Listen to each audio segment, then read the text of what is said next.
మన తొలి వెలుగు ప్రేక్షకులు అందరికీ నమస్తే. ఇవ పానమసోటి సోపతిని కూడా పశ్చాగం చేస్తుంది అనే దానికి మరొక ఉదాహరణ దొరికింది ఇవాళ పేపర్లో. నిజంగా దోస్తు కానీ అన్నదమ్ములు కానీ ఆఖరికి పెండ్లం మొగలు కానీ 40-50 ఏళ్ళు కలిసి సంసారం చేసిన పెండ్లం మొగలైనా కానీ పశ్చం చూస్తారకల్లా పాడైపోను బస్టిరకం వస్తుంది ఎమ్మటే. ఇంకొక కసోడి ముచ్చటే వచ్చింది. రిటైర్మెంట్ దగ్గరికి వచ్చినట్ట మొగడు. రిటైర్మెంట్ ఈ నెల ఉందంట.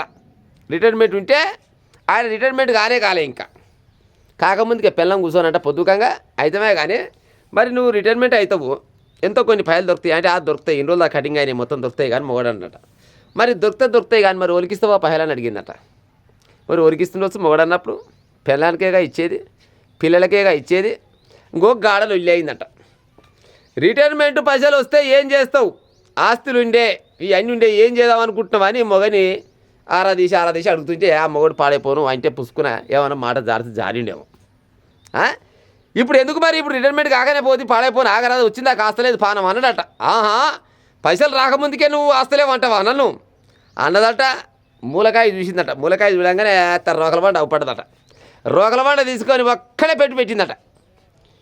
మెడల మీదకి వెళ్ళి తలకాయ మీదకి వెళ్ళి చేదురు చేస్తే నా సామిరంగా తలకాయ వలిగి అట్నే జీవిడిచినట్ట మొగడు. రిటైర్మెంట్ డబ్బుల కోసం మొగని చంపిన పెళ్ళం. రిటైర్మెంట్ కాలే ఇంకా అవుతాడట ఆయన. మరి ఆయన ఏ ఉద్యోగం చేస్తుండు ఏ ఊరు అనేది చెప్పే ప్రయత్నం చేస్తే ఈయన ప్రయత్నం చేయదు. ఆయన ఏ ఉద్యోగం చేస్తుందంటే కమర్షియల్ ట్యాక్స్ ఆఫీసర్ అంట ఆయన కమర్షియల్ ట్యాక్స్ ఆఫీసర్. ఆమెనేమో ఏఎన్ఎంగా ఆమె కూడా ఇంత కొంత కొలువు చేస్తుందంట. ఈమె పేరేమో రాజమణి, మొగని పేరేమో వెంకటేశ రాజమణి పెళ్ళ మొగలు.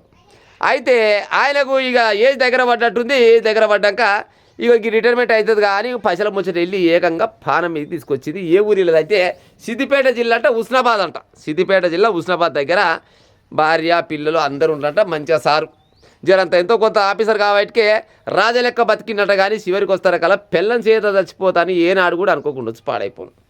గిట్ట తయారయ్యి ఈ మధ్యకాలంలో ఆడోళ్ళు. అవునానమ్మ ఎక్కడ పోతుండొచ్చు పైసలు. ఇప్పుడు రిటైర్మెంట్ ఈ నెలలో ఉంది, ఇక రిటైర్మెంట్ కాలే. రిటైర్మెంట్ అయినాక పైసలు వచ్చినాక ఆ బిల్లులని పాస్ అయినాక ఎన్నడొస్తాయో. రిటైర్మెంట్ అయిన వాళ్ళందరికీ ఎమ్మటే వచ్చి జేబులో పడుతున్నాయి పైసలు. చాలా మంది ఎదురు చూస్తూనే ఉంటుంది.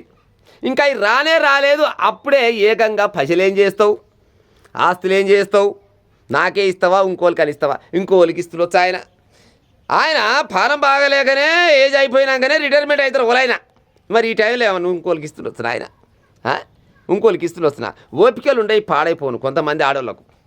అవి వచ్చింది ఆగనన్న ఓపిక పట్టాలి. అవి రాలేదు. ఏకంగా ఏం చేస్తావు, ఎక్కడ చేస్తావా, నీ పిల్లలకి ఇస్తావా, నాకు ఇస్తావా, పిల్లలైనా నీ పిల్లలైనా నువ్వైనా ఆయన పిల్లని వేరే అవుతుంది. ఎవరి దగ్గర ఉన్నా మీ దగ్గర ఉన్నట్టే కదా. ఒకవేళ గట్టినే ఏమన్నా ఉంచుకునే బుద్ధి ఉంటే గట్టిన కలిసి ఇక్కడ తాగబుద్ధి ఉన్నాడు ఏం చేస్తారంటే ₹1,00,000 పక్కకి వేసుకుంటాడు. ఊరికే పిల్లకాడ చేయి చేపాలన్నా, ఊరికే కూడల కాడ చేయి చేపాలన్నా అనుకొని వేసుకుంటే ₹1,00,000 పక్కకు పెట్టుకుంటాడు. గంతకు మించింది ఏం చేస్తారు చెప్పురి. లేదు నువ్వు వచ్చే పైసలు ఆగం చేస్తట్టే ఉన్నావు, నన్ను ఆగం చేస్తట్టే ఉన్నావు, నా సంసారం ఆగం చేస్తట్టే ఉన్నావు. అనుమానం పాడైపోను. అనుమానంతోటి మూలకున్న రోకల బండ తీసుకొని ఏం పెట్టిందట. చేదుడు చేస్తే నా సాయంగా తలకాయ పక్కన వాళ్ళకి చచ్చిపోయినట. గిట్ట ఉన్నారు ఈ కాలం పాడైపోను. పెరిగాక ముందుకు ఓ బాధ ఉంటుంది, పెళ్ళి అయినాక ఓ బాధ ఉంటుంది.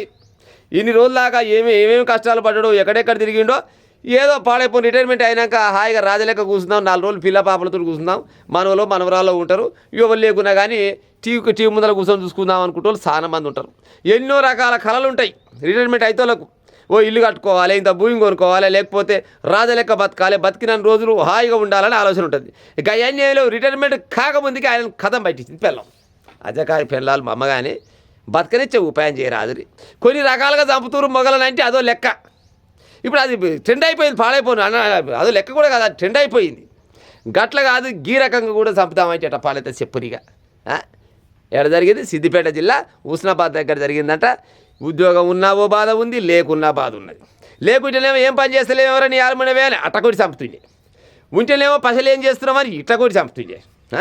చివరికి ఉద్యోగం అయిపోయినాక సరే రిటైర్మెంట్ అయినాక హాయిగా వద్దామని అనుకునే ఆలోచన పెడితే గట్ట కూడా చంపుతుంది. ఎట్ట చూసినా కానీ మొగళ్ళ పానం మాత్రం కథమే అవుతాడు గుర్తుంది చూడరా అన్న రోజులలో.